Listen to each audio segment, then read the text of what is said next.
Noong 2006, nasa stage 4 na ng kanyang breast cancer si Aling Juliana. Pero nang malaman niya ang tungkol sa bisa ng sodium ascorbate Fern-C sa pagpapagaling ng sari-saring sakit, hindi siya nagdalawang isip na gumamit nito. 1 box a day ang kanyang ibinigay sa akin. So 100 pieces a day ang kailangan ubusin ko. Nung time na yun talaga masakit. Nung nakainom ako niyan, siguro mga before 7 days yan. Wala na akong naramdaman na sakit.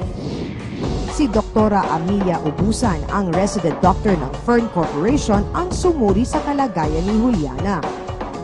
May awa ang Diyos, tutulungan ka namin for as long as we want. If we can help you, then kung gusto mo magpa-chemotherapy, kung gusto mo pa-opera, okay lang sa akin.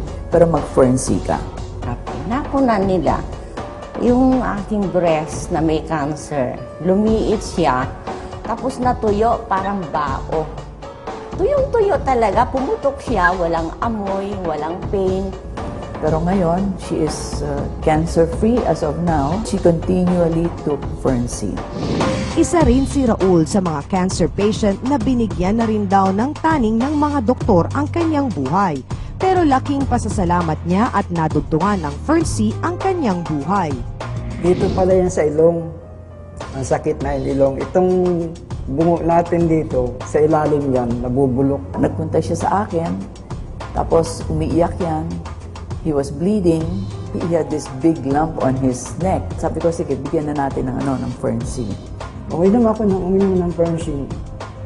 Ang unang napansin ko na nakakahinga ako ng normal. Ang kagandahan kasi ng sodium ascorbate, magaling sa lahat ng sakit.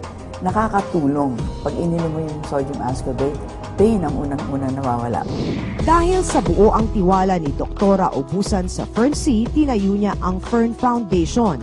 Layunin na matulungan ang mga maliliit nating mga kababayan sa kanilang malulubhang sakit. I do not remove the traditional medicine. I do not remove traditional way of treating any kind of disease. And Fern has given me the opportunity to be able to come out with the research.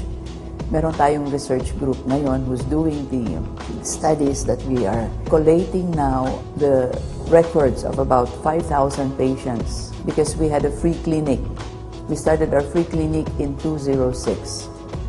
And from there, nakikita namin yung mga records ng pasyente, documented dyan, na talagang yung ibang pasyente gumagaling, yung ibang pasyente nagre-remission, like cancer patients. Maraming tao daw ang nagtitiwala sa health benefits ng Fern-C. Marami rin naging asensado at gumanda ang buhay nang dahil sa pagiging dealer at distributor ng Fern Company.